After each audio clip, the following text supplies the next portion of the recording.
Welcome to another edition of Oncology Today. This program focused on the management of immune thrombocytopenia. This is medical oncologist Dr. Neil Love. For this program, I met with Dr. Hanny Al-Samkari from Massachusetts General Hospital in Boston. In addition to this interview, there's also a corresponding video program featuring Dr. Al-Samkari's slide presentation. To begin, we reviewed a few cases from his practice, but before that, I shared with Dr. Al-Samkari an interesting personal story that connects me to a legendary figure in the history of ITP. I did want to tell you one thing I thought you might find interesting, which is that when I did my internship and residency in internal medicine 150 years ago, the head of the Department of Medicine who did this morning report every day that we would go to was a person by the name of Bill Harrington at the University of Miami. Yep, Bill Harrington. He's the one of the godfathers of ITP, the Harrington-Hollingsworth experiments. Yeah, no, I know. Yep. I can remember him sort of, gazing out the window during morning. He was a real thinker, I know, it's crazy. It's such a fun story. Most people don't know that he had a grand mal seizure shortly after infusing himself with the ITP patient's blood. I did not know that. Yeah, and he was really sick for a while. He didn't infuse himself with plasma. He infused himself with the whole blood. Yeah. Wow. Yeah, I did not know that. Interesting way of doing things back then. So we're going to go through a couple of cases in this presentation to kind of frame the information. So case one is a 66-year-old woman with a past medical history of hypertension and Sjogren's syndrome who presents to the ED with diffuse petechiae of the upper and lower extremities. She awoke this morning to the taste of iron in her mouth and saw large blood blisters on her oral mucosae. On initial labs, her platelet count is 4. The remainder of her CBC is unremarkable. She endorses recovering from a case of bronchitis about 3 weeks ago. She states that she felt relatively normal about a week ago, but then has had worsening fatigue over the past 3 days. The patient is admitted for treatment of newly diagnosed ITP. When told she is to receive treatment including corticosteroids, she becomes anxious. As she states, a prior 3-day methylprednisolone pulse given for a complication of her Sjogren's gave her severe anxiety and insomnia while she was getting the pulse. Which of the following is the next best step in the management of this patient? So this is a clinical scenario that comes up quite frequently when a patient presents with newly diagnosed ITP. How do we treat the patient? Do we give corticosteroids? If we give corticosteroids, do we give prednisone or dexamethasone? Do we give IVIG? Do we give both? These questions come up all the time. And this patient case is illustrative in how we can approach this. So, in that initial case, right, it's very reasonable to give corticosteroids, not dexamethasone, but prednisone, or one could opt for IVIG. All right, case 2, a 30-year-old man with chronic ITP presents for follow-up. He is not currently receiving therapy, though received dexamethasone treatment 18 months ago when he was diagnosed. He denies bleeding or constitutional symptoms at this time. His platelet count today is 29,000. The remainder of his CBC is unremarkable. He is not on antithrombotic therapy and lives a sedentary lifestyle, working an office job. He does express anxiety about his platelet count as it was 45,000. At his prior visit 3 months ago, he says it was 50% higher. How would you manage him? Would we give him more dexamethasone? Would we start him on a second-line therapy like a thrombopoietin receptor agonist, trimiplastim, or we even refer him for a splenectomy? Or we would just observe him and reassure? So this is a great, example of a case where the patient is doing just fine. He's not on treatment. We could just observe this patient. We can reassure him about the platelet count fluctuations that happen very commonly in ITP. He's not bleeding.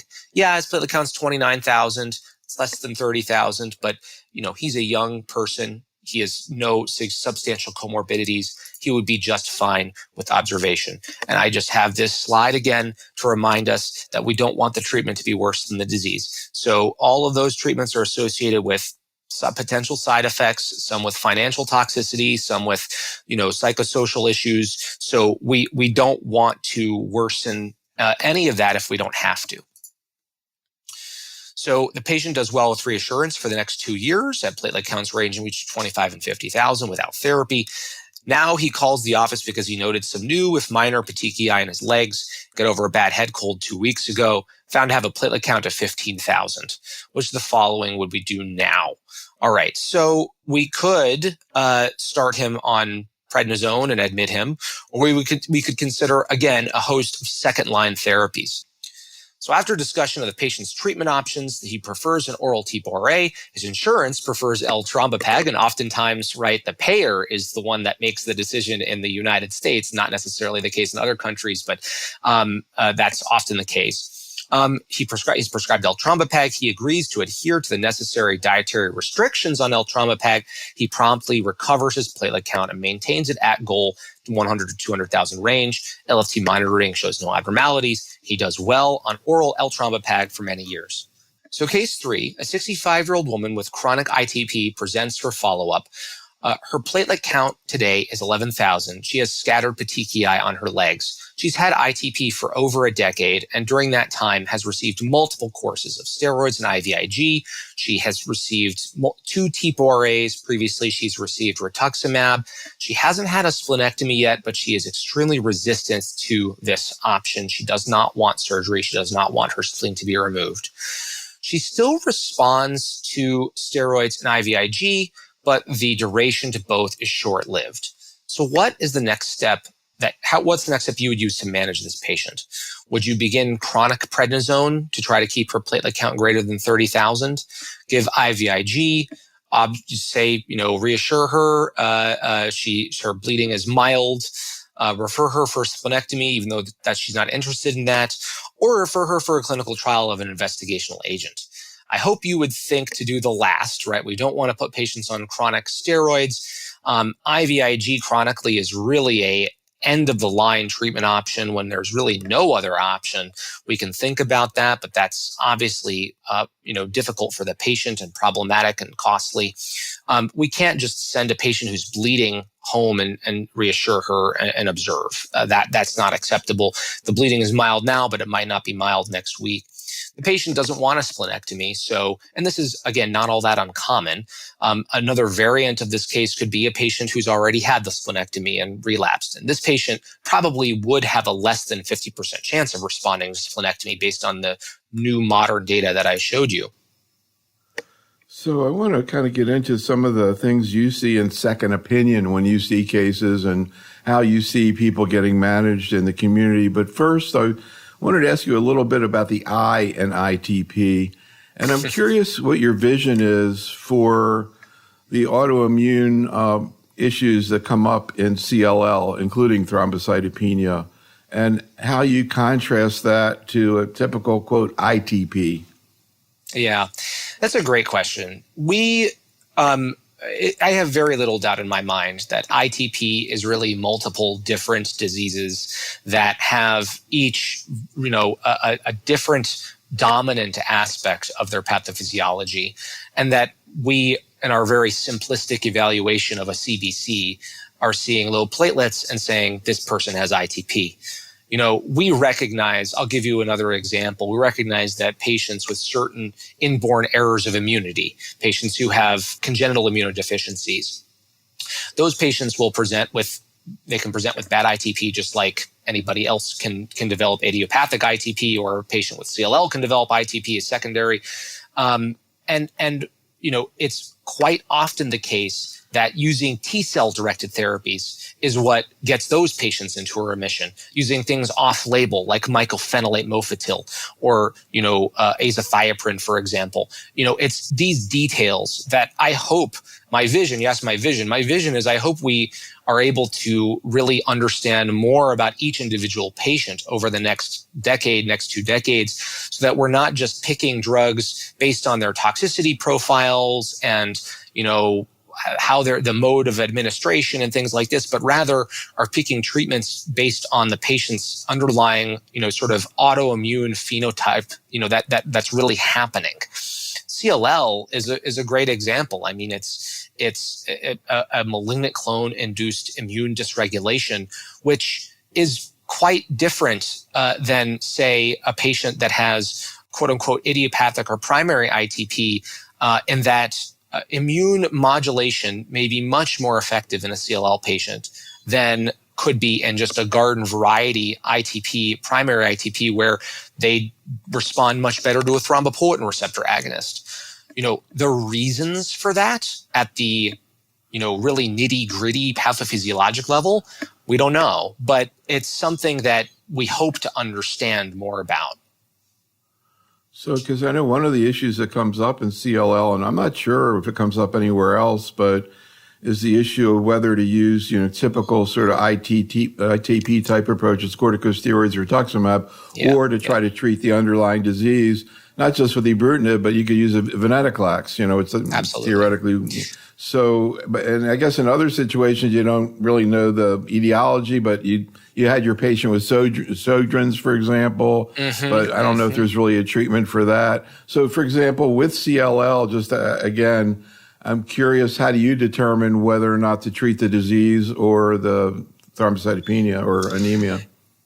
If the patient needs treatment for their CLL for malignancy reasons, reasons related to we need to clear out their marrow, they have bulky adenopathy, what have you, then I say definitely treat the CLL.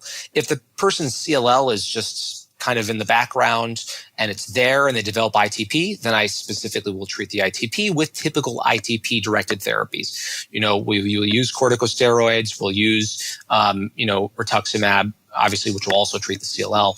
But that's the general approach. If someone is in crisis from ITP, you can't wait for a CLL treatment to work on the CLL. You obviously need to give them IVIG, or you need to give them corticosteroids to raise their platelet count out of the single digit range. But our current relatively undeveloped understanding of the differences in pathophysiology between patients means that we use the same drugs to treat patients with CLL who have ITP, and we don't need to treat their CLL versus those patients who have ITP that's primary or not due to CLL. So let's go back to some of the scenarios you talked about in your presentation. And I'm curious kind of what you see in second opinions, and, you see people have been managed by other people, whether there are any sort of misperceptions. I'm not going to say mistakes, but when people do things that say you wouldn't do. So let's start out with the initial straightforward, initial presentation of ITP. How do you think it through? And what are some of the, let's say, myths or misperceptions out there? Yeah. This is an excellent question. Thank you for asking it. So, when patients initially present with ITP, in my experience, the majority of them actually don't need treatment. This might sound kind of crazy, but it's really true in that ITP is a disease of platelet count less than 100,000 with no other cause. It's still, we can test for platelet autoantibodies at various centers, and I don't want to get into all that, but, we don't have a gold standard test. And ultimately, that's what it comes down to. And so, there are way more patients out there walking around with platelet counts between 30 and 100,000 who have ITP than there are those that are showing up in the ED with, a petechiae all over their legs. Obviously, those are the more dramatic ones and the ones we need to do something about right away. But most of the time when I have a patient diagnosed with ITP, one of the main myths is, my patient's platelet count is 45,000. I should treat them to try to maybe remit the ITP or something along those lines. And that's just not, we have to think about the toxicities of therapies, and corticosteroids don't cure patients with ITP. Neither does IVIG in general. So, we need to be, in the newly diagnosed setting, we need to recognize who needs to be treated, who doesn't. Those patients who have bleeding need to be treated, irrespective of their platelet count. And platelet count tends to correlate less with bleeding in older adults than it does in everyone else. And so I don't care if somebody's platelet count is 50,000. If they have bleeding manifestations and they're, 82 years old, you need to treat that person because, there's something that is putting them at risk, whether it's connective tissue based or, some medication they're on that's impacting their platelet function or something that makes that patient in need of treatment. I would say the only other thing in the first line in terms of like maybe the top three things to address in each line from my experience, I talk about this, the use of IVIG, which I tend to see a lot of patients who, after they're sort of referred after they've had their first line therapy, and they tend to get a lot of steroids plus IVIG every time they have an exacerbation. You really don't need to do that. If somebody's platelet count is, it doesn't matter if it's 1 or 2 or 3.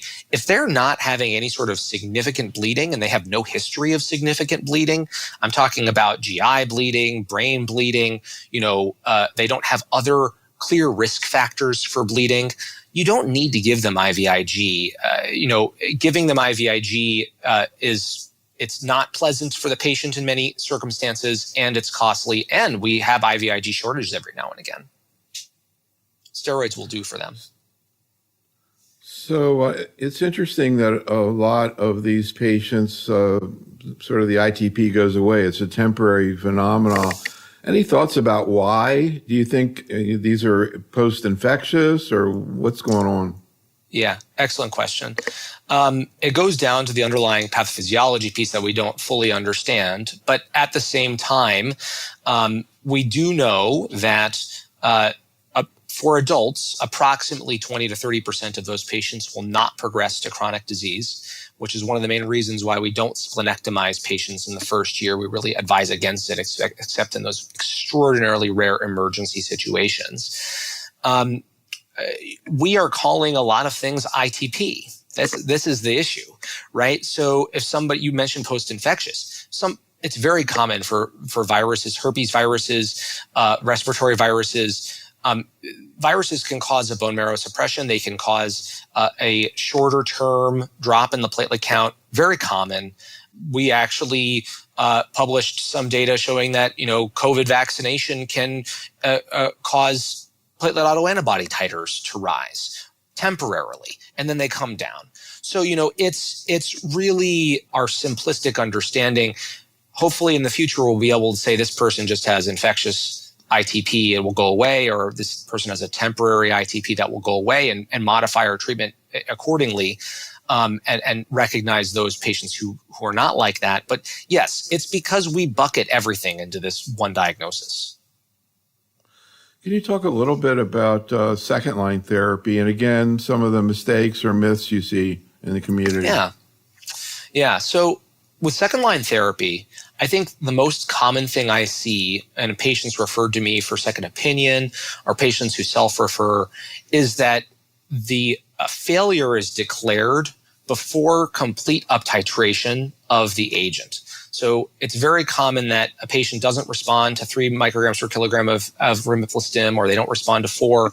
The label says start at 1 microgram per kilogram, and increase by 1 microgram per kilogram each week, which is, that takes 2.5 months to get to the max dose of 10 micrograms per kilogram. That's a long duration of time for somebody to be profoundly thrombocytopenic. If they're very thrombocytopenic, it makes everybody uncomfortable. It's painfully slow. The phase 3 studies of rimiplostim and ITP actually started with 3 microgram per kilogram dosing. That's what I start with. I don't start with 1. I start with 3. And I don't hesitate to titrate by more than 1 if I feel that the situation calls for it. And there's been some data that's published on this, not a whole heck of a lot, but some that's published on this. Thrombocytosis is something you want to avoid because it certainly very likely does increase thrombosis risk. We see from primate studies with TPO thrombopoietic agents that it increases thrombosis risk. But it's all about the time that the person is at that. And if someone has thrombocytosis for a week or 2, it's usually not the end of the world. And we really want to get them out of that a very low platelet count place. So people will declare failure because they don't have the patience kind of to follow that label. And I understand why they don't have the patience to follow that label. But just use some art of medicine and titrate faster. So that's I think one of the more common things that I see. Another common thing I see is a patient has been tried on one thrombopoietin receptor agonist and they failed that, so they don't try anymore. And there is now good data with all three of these drugs in terms of switching from one agent to another. And when you're switching for convenience, like if you're trying to get somebody off of an injectable to an oral, or you're switching because of an adverse event they had on one of the prior agents, the chance of response on the next agent is, upwards of 70 to 80%. When you're switching for inadequate effectiveness of the prior agent, the chance of response on the second agent is 50 to 60%. That's still better than better than a coin flip. And that's true with L-Trombopag, Avatrombopag, and Romiplastim. Now, sometimes if someone fails two, I will move to a different, something like a fostamatinib or rituximab or a clinical trial before going to trying a third. But we have tried third and seen response where the first two have failed. So these drugs have some important differences at the cell signaling level and how they work. And just because somebody doesn't respond to one doesn't mean they're not going to respond to another.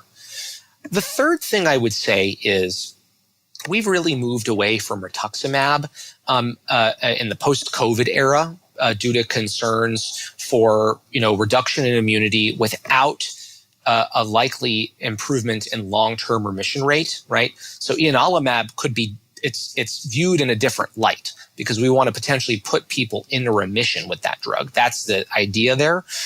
With rituximab, we know we're not really putting anybody into a remission, and so given the concerns about the durability of that response and the impacts on immunity, we tend to shy away a little bit more from rituximab, a little bit more toward the other agents I mentioned, as they either have a reversible impact on immunity, as is fostamatinib, or they don't have an impact like the TPORAs.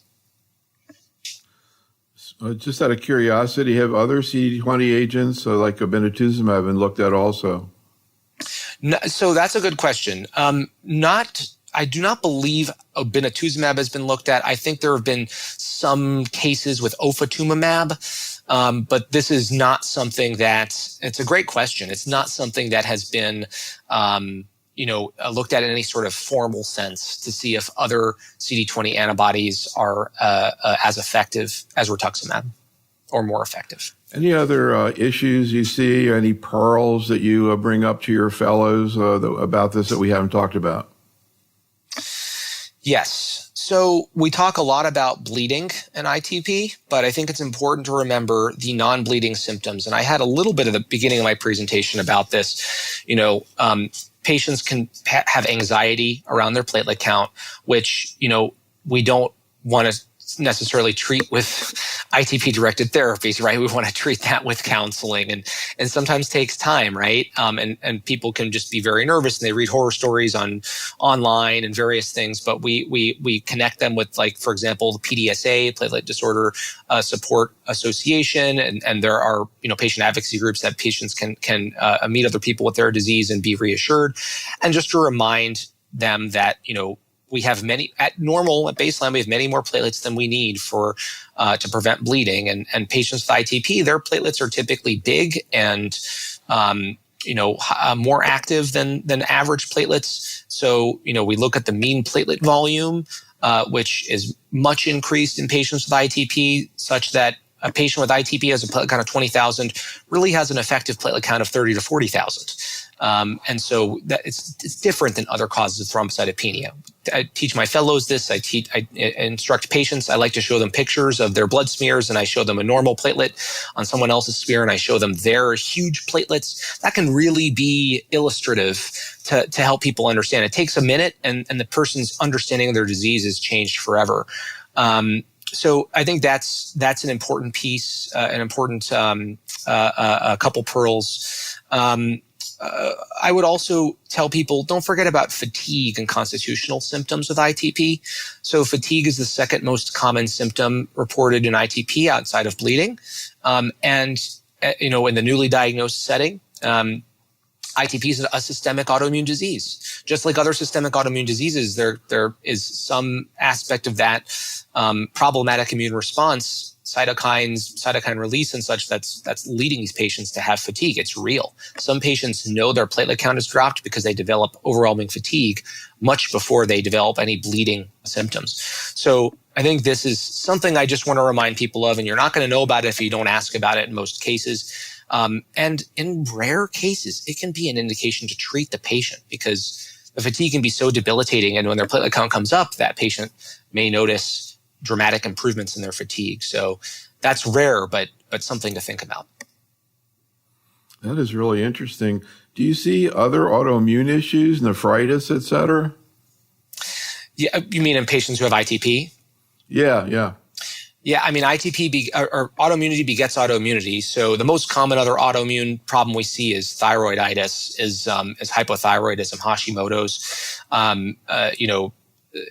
One of the things we do, again, this is not standard of care in ITP, but as a sort of a tertiary ITP referral center, we do a little bit more testing on our ITP patients. We do platelet autoantibody testing.